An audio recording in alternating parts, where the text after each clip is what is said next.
ನಮಸ್ಕಾರ ಎಲ್ಲರೂ ಯೂಟ್ಯೂಬ್ ನಿಮ್ಮ ಪಂಡಿತ್ ಕಾರ್ತಿಕ್ ನಮಸ್ಕಾರಗಳು.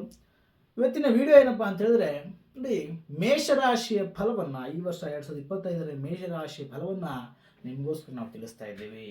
ನೋಡಿ ಸ್ನೇಹಿತರೆ, ಮೇಷರಾಶಿಯವರಿಗೆ ಈ ವರ್ಷ ಒಂದು ಒಳ್ಳೆಯ ರೀತಿಯ ಫಲವನ್ನು ಹೆಚ್ಚಾಗಿ ನೋಡ್ಬೋದಾಗಿರುತ್ತೆ. ಯಾಕೆ ಅಂತ ಮುಂದೆ ನಾವು ನೋಡ್ತಾ ಹೋಗೋಣ. ಮೇಷರಾಶಿಯವರಿಗೆ ಈ ವರ್ಷ ಮೊದಲೇ ಹೇಳಿದಾಗೆ ಒಳ್ಳೆಯ ಫಲವನ್ನು ನೋಡಬಹುದು. ಯಾವ ರೀತಿಯ ಫಲವನ್ನು ನೋಡಬಹುದು ಅನ್ನೋಂಥದ್ದಾದರೆ, ನೋಡಿ, ಶನಿಯ ಅನುಗ್ರಹದಿಂದ ಒಬ್ಬ ಮನುಷ್ಯನಿಗೆ ಶನಿ ಮತ್ತು ಗುರು ಇಬ್ಬರೂ ಸಹ ವರ್ಷದ ಆಯಾ ವ್ಯಯವನ್ನು ನಿರ್ಧಾರ ಮಾಡುವಾಗಿರ್ತಾರೆ. ಅದೇ ರೀತಿಯಾಗಿ ಶನಿ ಅನ್ನುವಂಥವನಿಗೆ ಈ ವರ್ಷ ಶನಿ ಮೇಷರಾಶಿಯವರಿಗೆ ಒಳ್ಳೆಯ ಫಲವನ್ನು ಕೊಡ್ತಾನೆ, ಅನುಗ್ರಹವನ್ನು ಕೊಡ್ತಾನೆ. ಆತ ಅನುಗ್ರಹದಿಂದ ಒಳ್ಳೆಯ ಫಲವನ್ನು ಮಾರ್ಚ್ ತಿಂಗಳವರೆಗೂ ಸಹ ಒಳ್ಳೆಯ ಫಲವನ್ನು ಶನಿಯ ಅನುಗ್ರಹದಿಂದ ಮೇಷರಾಶಿಯವರು ಪಡೀತಾರೆ.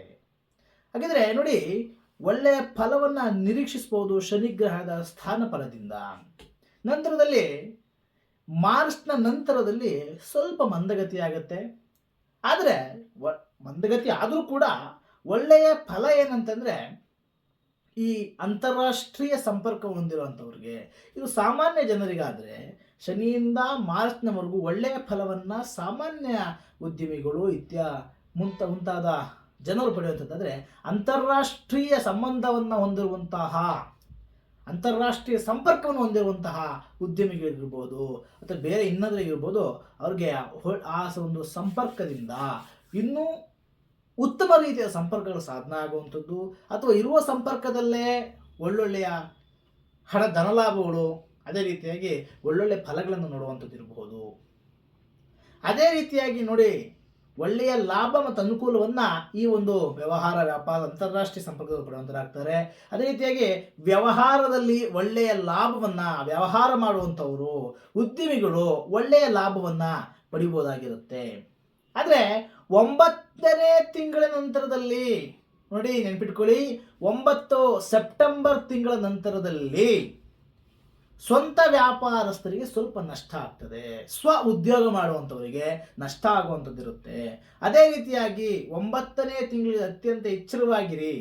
ಇನ್ನು ವಿದ್ಯಾರ್ಥಿಗಳಿಗೆ ಬಂದರೆ, ಈ ವರ್ಷ ತುಂಬ ಮುತುವರ್ಜಿಯಿಂದ ಸಮರ್ಪಣಾ ಮನೋಭಾವನೆಯಿಂದ ತಾವು ವಿದ್ಯಾಭ್ಯಾಸದಲ್ಲಿ ಅತ್ಯಂತ ಒಂದು ಒಳ್ಳೆಯ ವಿದ್ಯಾಭ್ಯಾಸವನ್ನು ನೀವು ಗಮನಿಸಬೇಕಾಗತ್ತೆ.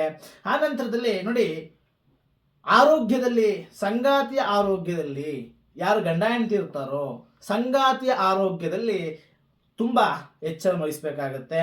ಈ ಮೇಷರಾಶಿಯವರಿಗೆ ದುರ್ಗೆಗೆ ಮಂಗಳವಾರ ದಿನ ಪೂಜೆ ಸಲ್ಲಿಸೋದ್ರಿಂದ ಒಳ್ಳೆಯ ಫಲವನ್ನು ಅಥವಾ ಫಲವನ್ನು ಬೇಗ ಅನುಭವಿಸುವಂಥ ಅನುಗ್ರಹ ಆಗುತ್ತೆ. ನಮಸ್ಕಾರ.